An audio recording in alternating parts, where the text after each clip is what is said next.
Old men. How about the old man yesterday? Pete Carroll?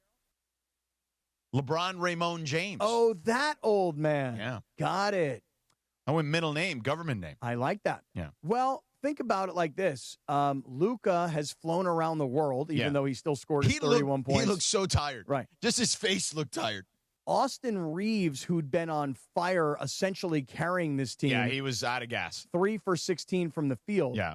So at some point, LeBron had to do what LeBron has always been capable of doing. Yeah. Got to pick it up. Yeah. Got to score. Not 4 for 17 from the field like when I'm shooting poorly, I better pass the ball. 12 of 17 from the field, including a bunch of nice jump shots when he scored 10 straight in the fourth quarter. Right. I give it up to LeBron. Yeah. I give it up to him. Luka saved their ass yesterday. Luka's traveling around the world with babies. Yeah. Austin Reeves is completely wiped out and exhausted. And it's time for somebody to step up. The old man stepped up. And you hit him with the silencer and the crown. Now, what do you 2 think? for 1. What do you think about the gestures? How do you like the gestures? Well, the silencer's always been his thing. And the crown is a more recent thing over the last couple years.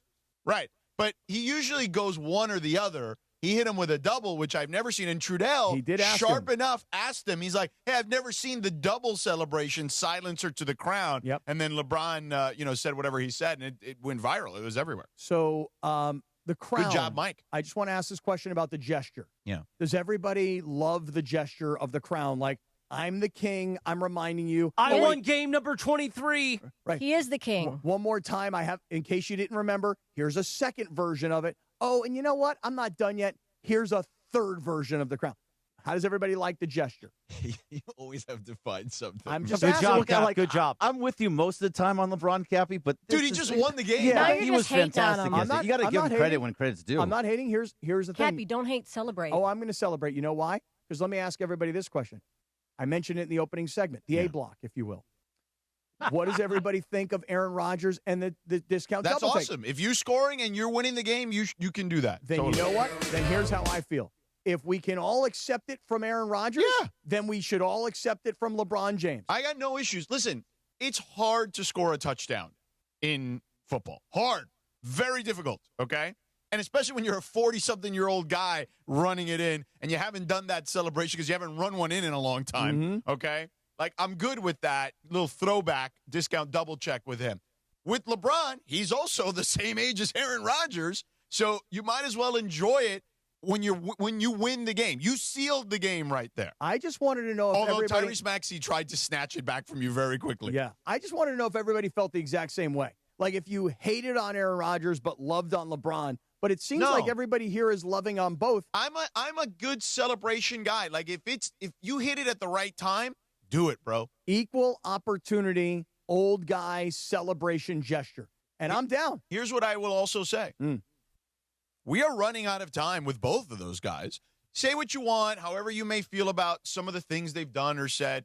And I clearly, with Aaron, most recently, I've just thought he's been a nut job. But I still admire, I can compartmentalize the art from the artist, okay?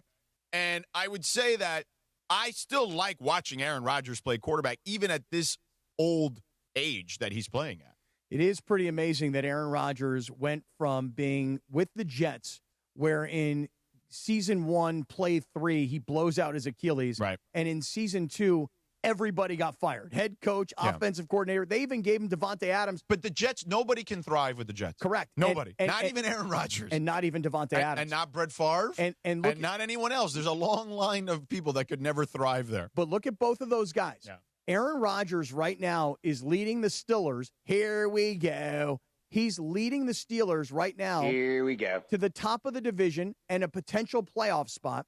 And Devontae Adams, even though he was shut out of the end zone yesterday, I want to say on the season has like 12 touchdowns. Yeah. And so Devontae Adams has gone back to being who he was with Aaron Rodgers in Green Bay. And Aaron Rodgers is a form of who he used to be in Green Bay. And both of those guys were big, giant failures when they were with bottom feeder organizations.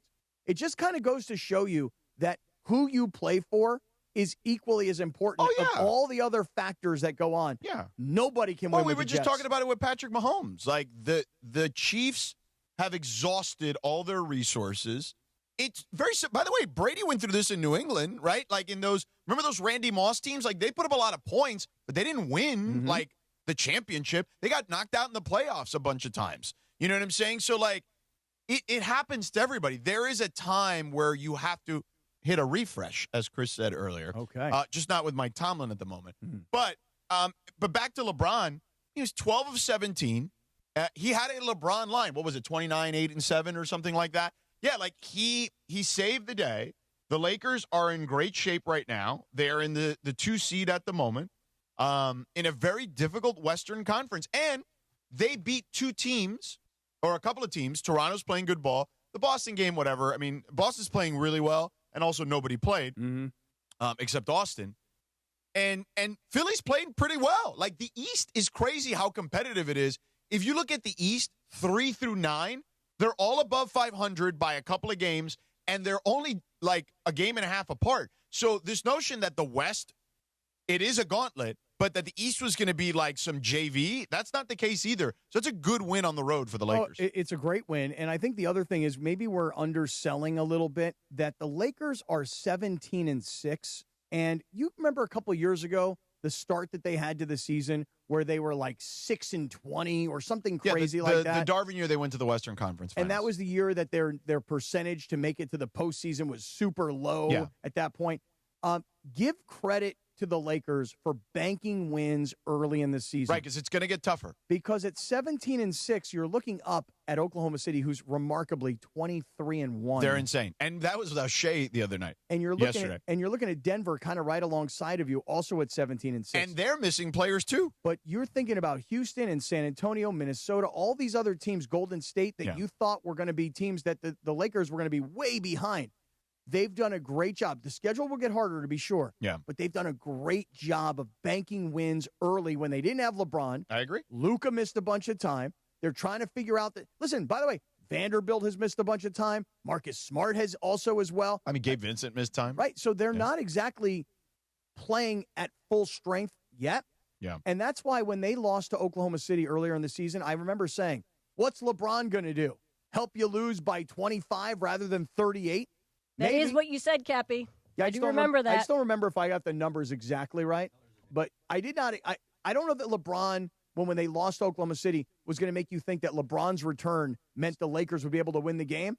But all of a sudden, I'm starting to think to myself, maybe this is a very good Laker team. Well, it's what I was telling you. Go make a deal, because this team, the window is not what you think it is.